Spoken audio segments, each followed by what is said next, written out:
Para esse filme ser ruim, ele deveria melhorar umas 10 vezes. Salut tout le monde, j'espère que vous allez bien.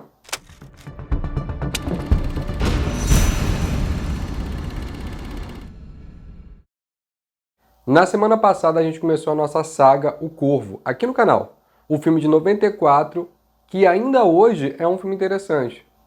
Mas você sabia que ele tem várias continuações? Pois é, hoje a gente vai continuar da sua continuação direta de 1996, O Corvo, Cidade dos Anjos. E que filme, cara, ruim. Quem é esse monte de estrume? E eu vou te falar, ele quase dá a volta e fica bom, mas não consegue. Ele é ruim mesmo. Esse filme foi dirigido por Tim Pope, teve um orçamento de 11 milhões e faturou aproximadamente 18 milhões. E a primeira coisa que chama a atenção é a escolha do diretor, porque o Tim Pope é especialista em gravação de videoclipes, shows, documentários sobre os shows, e ele não tem experiência com dramaturgia. Mesmo hoje, em 2023, O Corvo foi o único longa do diretor. Mas, sendo justo, o diretor renegou o filme, pois a Miramax Studio, que detinha os direitos autorais, teria exigido que o filme fosse o mais próximo possível do original. Do primeiro, no caso. Errou feio, errou rude. O roteirista desse filme é David Goyer, que é responsável por obras de sucesso hoje, como, por exemplo, Sandman e o reboot da franquia Hellraiser. Então, eu até queria mais detalhes sobre os bastidores da obra, para entender o que aconteceu ali nesse filme. Porque quando eu vejo, o problema não está só na repetição da história. São vários problemas que vão para além do enredo. Primeiramente, a gente nunca sabe onde os personagens estão. Os ângulos sempre são muito fechados, os cenários são sempre uma parte de algo, com raras exceções. Então parece que eu estou numa cidade realmente cinematográfica. A casa da Sarah parece irreal, as ruas parecem reais, os cenários funcionam, talvez se fosse no teatro ou em um clipe, mas não funciona no filme, pelo menos não na minha opinião, né? A paleta de cores é muito esquisita. Segundo o diretor, ele queria dar um ar, uma atmosfera pós-apocalíptica, mas para mim era como se eu estivesse vendo um filme com aqueles óculos de lente amarela que ficou na moda lá para o final da década de 80, início da década de 90. Para mim foi isso.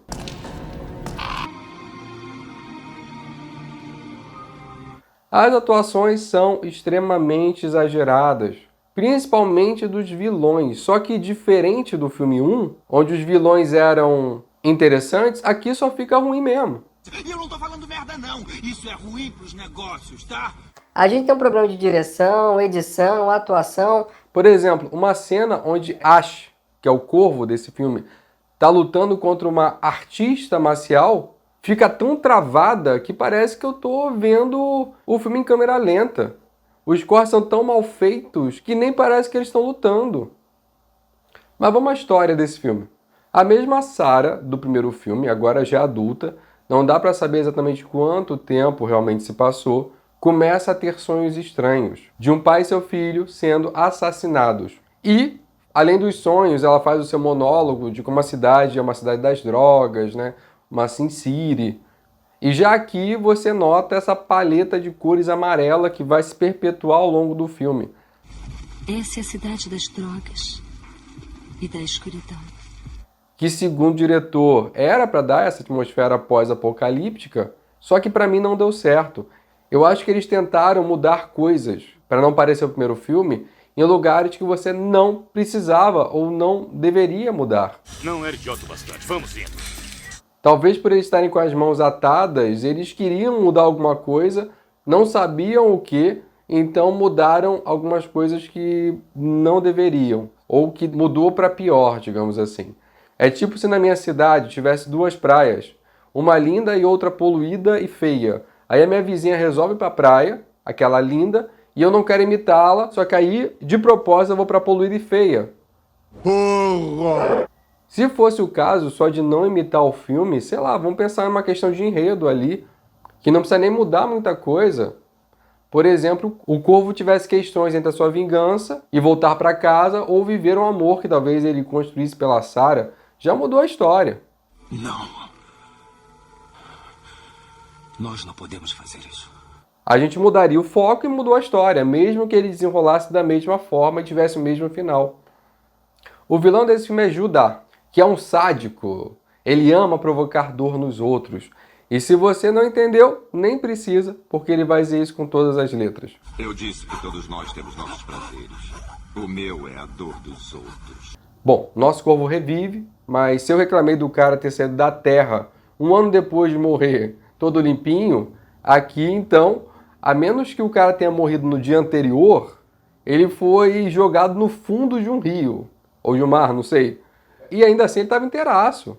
Eu sei lá, esse rio deve ser o mesmo rio que alimenta o poço de Lázaro, só pode. Meus pães eu cheguei.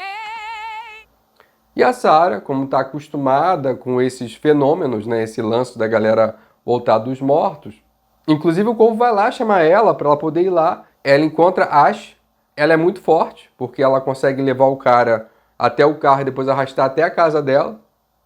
E real, cara, é difícil não falar de como me incomoda essa filmagem, sempre tão fechadinha. Se vocês me disserem que eles não construíram os cenários e fizeram só um pedacinho deles, eu super acredito. Isso não é real. Nada disso é real.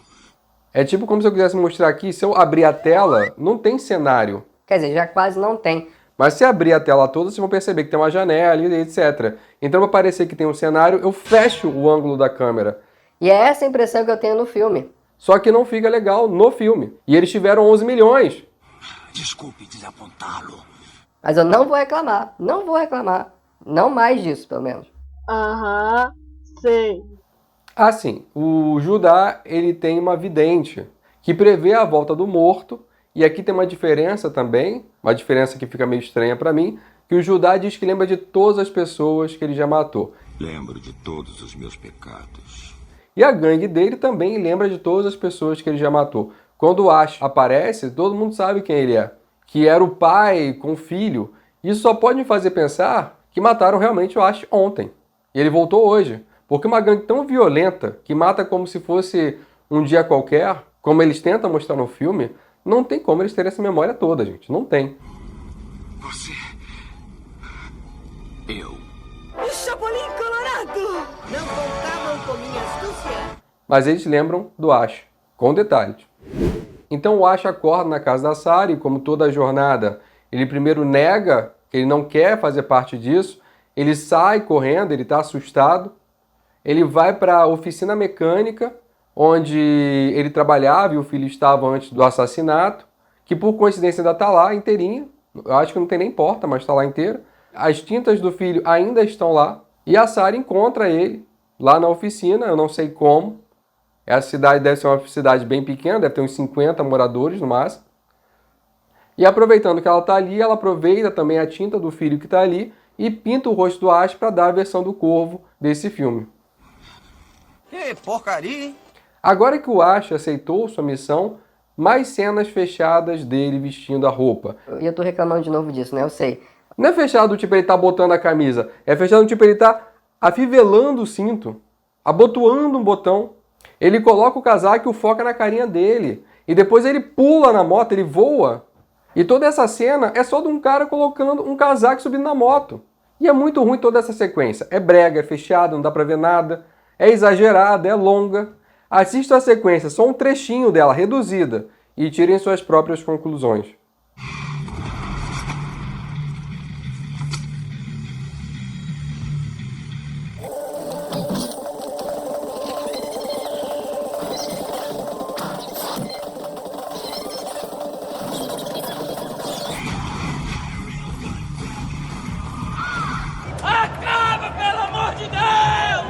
Temos então o primeiro caçado, que é o Spider-Monkey, mais uma entrada triunfal, sem sentido. Ele se joga da janela, não podia vir pela porta, lá de cima.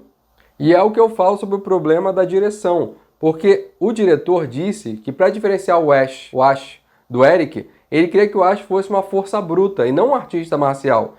Então a atuação do Spider pedida é como se ele estivesse vendo Jason na frente dele. O cadáver tem uma cara familiar. Até porque, como eu disse, todo mundo lembra logo de cara do Ash. Mas não tem nada que faça parecer que ele é uma figura assustadora. E aí tem uma hora que eu já nem sei se é um problema de atuação, direção, edição. Tudo errado, olha só que desgraça! Porque ainda tem uma cena de cartas à la Coringa, onde o Monkey precisa tirar uma carta para ver se a carta é mais alta do que a do Ash, e se esse fosse o caso, ele poderia sobreviver, só que ele perde. E aí você fala, cara, esse cara joga cartas é a destruição encarnada? Sério? Não sei, não bateu. A sorte te sacaneou. Peitinhos expostos, que já é ali um indício de filme bagaceiro. Uma cena de Woxplay, né, que é aquela brincadeira de jogar vela quente no corpo da pessoa. Mas o vilão, ele nem tá fazendo isso, ele tá vendo pela televisão. Então, o vilão sádico, mega malvado, assiste pela televisão. Tudo bem, ele deve ser voyeur, mas não dá credibilidade, porque você cria todo um ambiente sadomasoquista. Então você tem a oportunidade de chocar, já que essa é a proposta, já que ele é um sádico, ele gosta de causar dor. E o vilão não choca. O vilão do primeiro filme tinha um caso com a irmã. E esse aqui tá assistindo televisão. Olha o peso disso. Que medo, cara. É para amadores. Desordens, caos, anarquia. É isso que é divertido. Mas vamos me acalmar. Foi mal. Eu sei. É que pensar nesse filme me deixou um pouco estressado. Mas vamos seguir. Talvez até você ame o filme. Não tem problema você amar o filme. Tranquilo. Segundo caçado é Nemo, que está em uma cabine de stripper, onde você coloca moedas e a cabine se abre. E ele tem um ataque de pelanca, meio bizarro, porque a cabine dele fecha e ele não consegue, ele tem dificuldade de botar a moeda ali, ele faz todo um ataque por conta disso. Mas quando finalmente ele consegue colocar a moeda, é o Ash que está ali para recebê-lo. O Ash quebra o vidro, mostrando como ele é essa máquina brutal. E tem uma cena que você não vai entender, possivelmente, que o Ash do nada começa a declamar uma poesia, mas isso é uma nursery rhyme, que é uma canção para crianças muito popular na Inglaterra, só que ele faz uma adaptação. No original seria 1 para a tristeza, 2 para a alegria, 3 para a menina, 4 para o menino, 5 para a prata, 6 para o ouro, 7 para um segredo nunca contado. Só que em inglês, obviamente, rima, né? Isso aqui vai dar uma rima real. Eles tentam associar o Ash a coisas infantis por conta do filho dele. Então, jogo de cartas, o poema infantil, no próximo vai ser um truque de mágica, que ele tira a moeda da orelha. Ah, sim, é claro, né? Morreu, né? Óbvio. E nem tem muito o que contar. Sei lá, tem cenas soltas, né? O Ash passa numa igreja com uma decoração bem louca, que parece uma mistura para mim da igreja católica com a santeria cubana. Eu acho que a cena, teoricamente, era para trabalhar esse desejo do Ash de querer ficar, mas que aquele não era o lugar dele. Eu acho porque na prática não funcionou bem. Desculpa, padre. Eu sou um merda, meu irmão. E eu tô descrevendo essa cena porque eu achei legal a estética ali. E eu queria salvar alguma coisa nesse filme. O Ash ainda encontra um tempo ali para fazer mágica para uma garota, para uma criança, meio que talvez para lembrar o expurgo das drogas lá do primeiro filme. Mas enfim, vamos só seguir adiante. Mas é claro, muitos eventos acontecem nesse período. O Judá manda capturar a Sarah, porque a Sarah fez uma tatuagem de corvo no peito de um dos seus capangas, o Ig, que segundo a Sarah foi o que ele pediu para ser tatuado. Ela simplesmente seguiu o desenho. Mas se é um corvo, é porque a Sarah deve ter ligação com o corvo. Se ela deu a você a marca dele, é porque está ligada a ele de alguma forma. E o pior que tinha mesmo, né? Olha só. Coincidências. A Nua, que é essa vidente, explica para o Judá que se ele matar o corvo, ele não só vai transformar o Ash mortal, como também pode pegar os poderes dele. Isso aí é uma coisa nova. E a Sarah, mais uma vez, vai ser aquela que vai atrair o corvo para a emboscada, ela vai ser capturada para atrair o corvo. Mas aqui não é o corvo a pessoa, a Sarah realmente atrai o corvo animal. E o Judá é tão incrível que ele conseguiu fazer a armadilha para pegar o corvo exatamente no lugar onde o corvo pousaria. Eu achei top. Esse aí tem uma capacidade de prever muito boa. É bruxaria. Depois de sequestrar a Sarah, temos ainda essa fantástica luta com a Kira, que dá aquele show de desartes marciais, do qual eu já falei.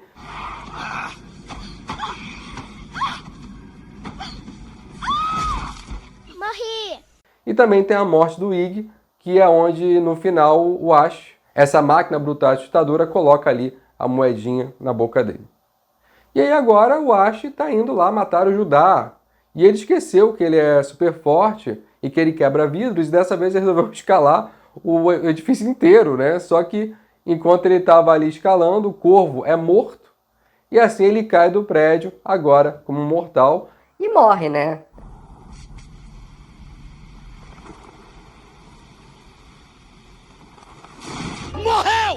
Mentira! Ele tá mortal, mas não dói nada, né? Tinha até umas flores ali no caminho para amortecer, então não machucou não. Que isso? Nem doeu. E aí o filho dele aparece e fala, se você desistir agora, não vamos mais ficar juntos.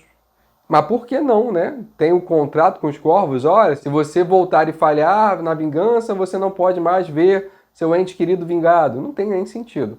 Mas aqui eu sei por quê. É porque na ideia original, o menino iria falar, se você não morrer agora, não poderemos mais ficar juntos.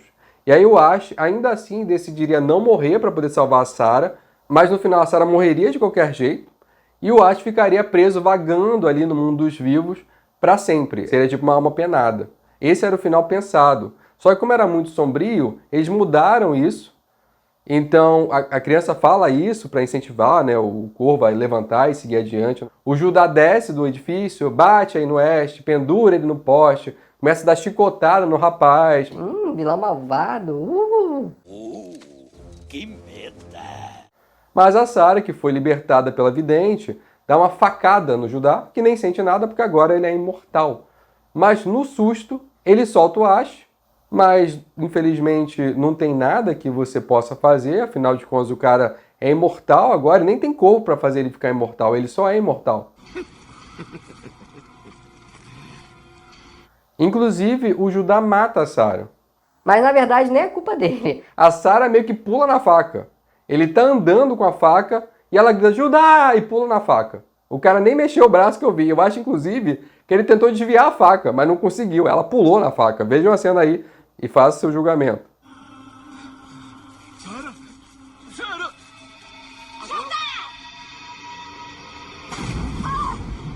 Onde é que eu tô? Ash está triste, Judá é poderoso demais, não tem como vencê-lo. Será? Será? Porque os corvos ficaram bolados quando Judá matou o corvo. E parece que eu tô zoando, mas eu não tô. O Ash virou patrão, do nada. Ele diz para os corvos, Levem ele! e os corvos obedecem. Juro que é isso.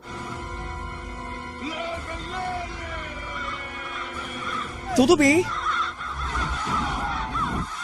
Aí o Judá morre, né? Os corvos levaram ele pro além. E o Ash, assim, pode voltar pro seu filho, né? Fim do filme. Esse é o fim do filme, eu juro. Esse é o fim do filme. Não tô brincando, não tô inventando. Porque às vezes o amor é mais forte que a morte.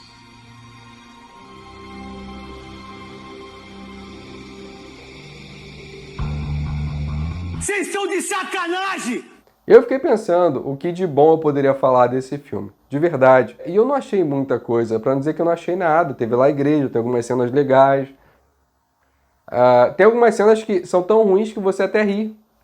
Talvez as coisas boas são as ideias que eles tinham que não colocaram. Por exemplo, a ideia da Sarah ser o corvo nesse filme era a ideia principal do roteirista. Infelizmente foi negado, né? Eles não puderam agir. Então eu sei que tem uma questão aí de estarem com as mãos amarradas, mas eu não sei até que ponto tá com a mão amarrada. Só se eles falaram assim, não, eu tô com a mão amarrada, então como protesto fazer uma coisa muito ruim. Eu não sei que vontade é essa que você tem de fazer merda. Então o que eu posso dizer é que o corvo é aquele trabalho de escola onde um coleguinha empresta para você o trabalho de escola e fala... Copia, mas não faz igual. E aí ele tenta, de fato, copiar, mas não fazer igual, mas aí não sabe o que ele pode mudar. E daí o que ele muda são coisas que talvez fossem essenciais ou que não deveriam, ou que acabam mudando para pior. Meu conselho é não ver esse filme. Talvez ver com os amigos, tomando uma cerveja para rir, seja divertido.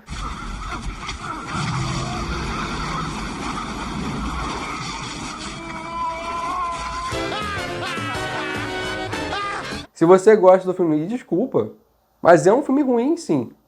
Mas é claro que você pode gostar. Você pode adorar esse filme, não tem problema. Pode ser o filme da sua vida, não tem problema. Mas a minha nota para o Corvo, você não passou de ano, inclusive você não vai nem para recuperação, você vai ser reprovado direto. Sua nota aqui é no máximo um 1.9. Arredondando, vamos dar uma nota 2. Que maldade você fez comigo. Mas é isso por hoje. Semana que vem a gente continua com nossa saga O Corvo. Eu espero que os próximos filmes sejam melhores. Merci bien à la prochaine. E se você já viu o filme, coloque aí nos comentários o que você achou. Deixa o like e a gente se vê na próxima.